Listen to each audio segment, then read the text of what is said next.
They call Goa the Las Vegas of India, thanks to these floating casinos on the Mandovi River. And for 3 days, I had inside access.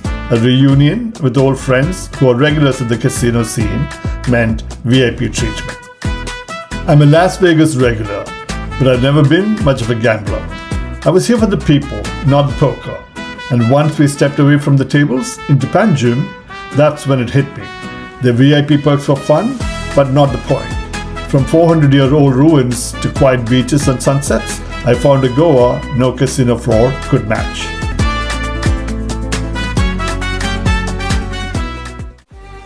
Hi, I'm Dax. So just to be clear, I did not pay for my stay in Goa.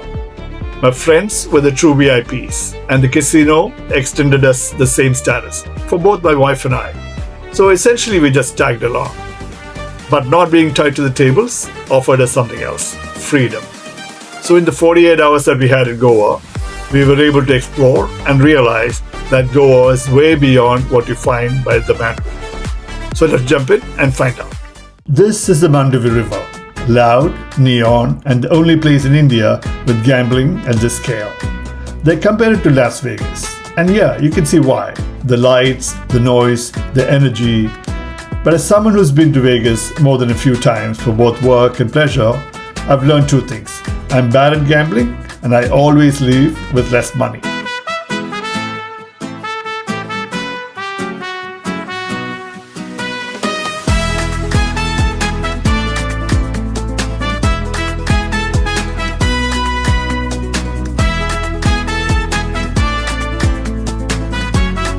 The biggest difference hits fast. In Vegas, you can film on the casino floor, no problem. In Goa, the second you step on, camera off, no photos, total black box.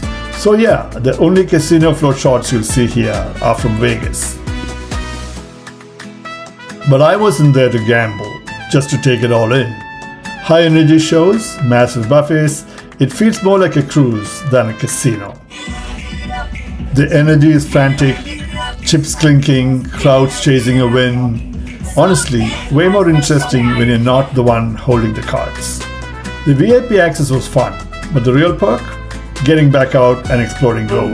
That's where the real magic is.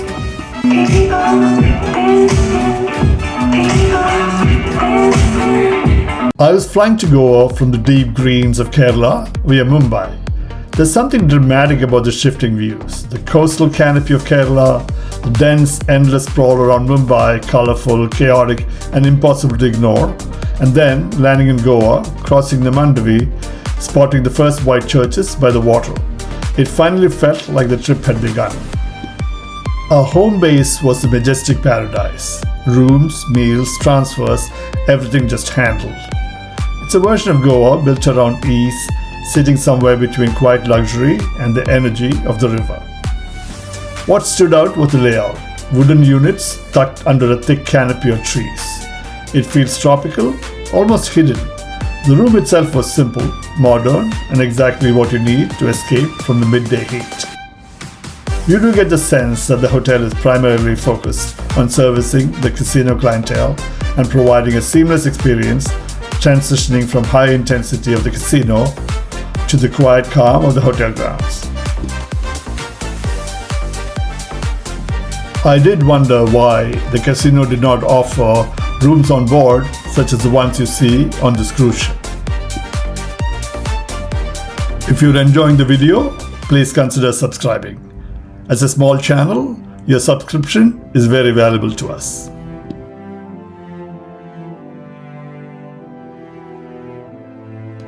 With less than 48 hours, I had to settle for seeing many of these churches from the outside. But in Goa, the exterior tells you plenty.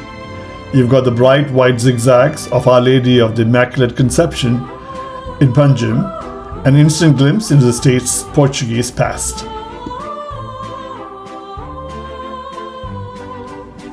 In Old Goa, the tone shifts.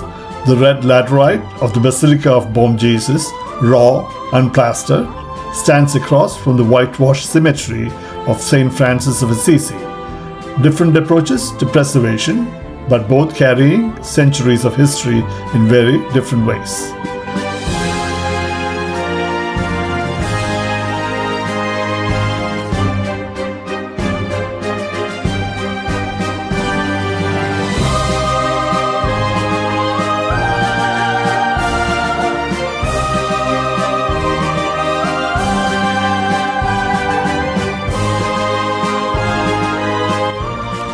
Further up, the crowds thin out. Places like Our Lady of the Rosary and the convent of St. Monica feel almost fortress-like, quiet, heavy, and atmospheric.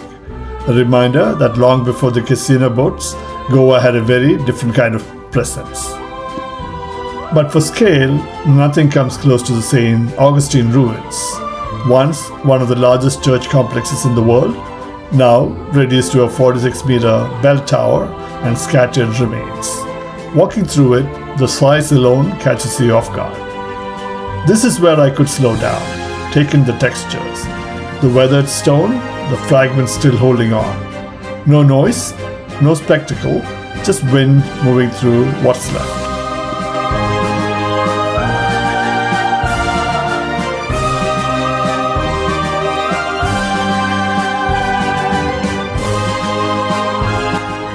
It's a stark contrast to the river. The casinos offer a moment, but places like this offer perspective.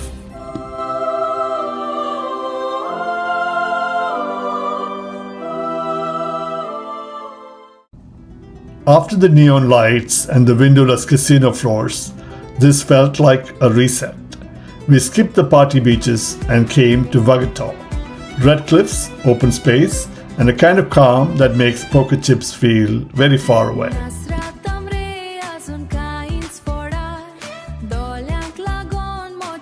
What I love here is the contrast. You've got the massive statue of Shivaji Maharaj watching over the coast, this reminder of Goa's history, right next to the most laid-back beach shacks. Somehow it all works. The tide here creates these natural pools around the black rocks. And honestly, just watching the waves come in is its own kind of entertainment. It's not a resort experience, it's just life. You see families, travelers, and the occasional dog or a cow wandering the shoreline, all just soaking in the same salty air.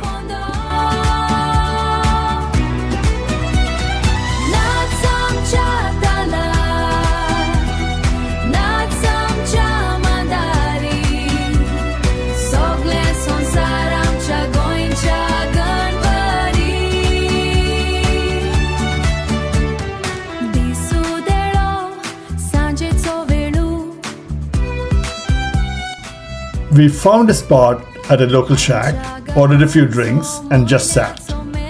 No agenda, no VIP schedule to keep. In a place like this, the only thing that matters is how long you can make that one cold beer last while you watch the tide change.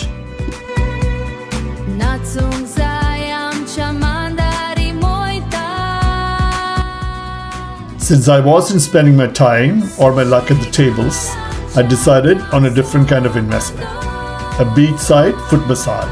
For a few rupees, you get the best seat in the house and a front row view of the Arabian Sea. It's a far cry from the high roller lounges, and if you ask me, the return on investment is much better. Goa is fascinating, and around Panjim, officially Panaji, the Mandovi River weaves through a landscape of islands and waterways. From the riverfront, you still see the presence of those floating casinos that define the skyline at night, but during the day, the focus shifts to the rhythm of the city itself. As you move into the heart of the city, you see the soul of its history. You can't miss the massive murals like this tribute to Libya Lobo Sardesai, a hero of the Goa liberation movement. The Portuguese influence is everywhere, in the architecture, the narrow streets, and the colorful facades that feel more like a Mediterranean village than a typical Indian metropolis. We spent some time just walking the market streets. You've got these bright blue and yellow buildings where life moves a bit slower, and people stop to get their hair braided or just chat on the steps. It's a famous laid-back lifestyle, that relaxed Goan sense of contentment, and it's incredibly contagious.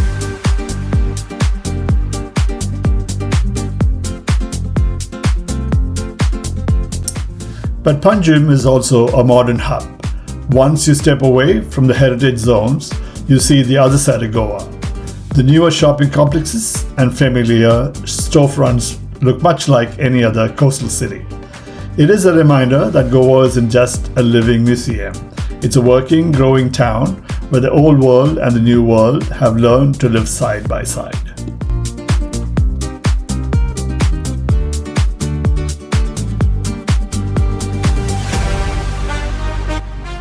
From the statues in the park to the chaotic energy of the bus stands, there is a layer of randomness here that I love.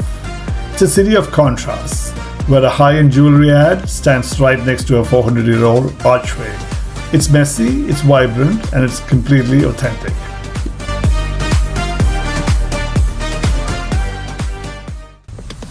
If Vagator was our escape into nature, Miramar brought us back to the city, right where the Mandovi meets the Arabian Sea.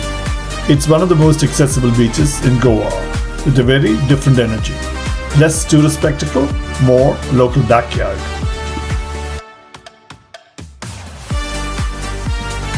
The walk is lined with tall pines, a quiet buffer from the road.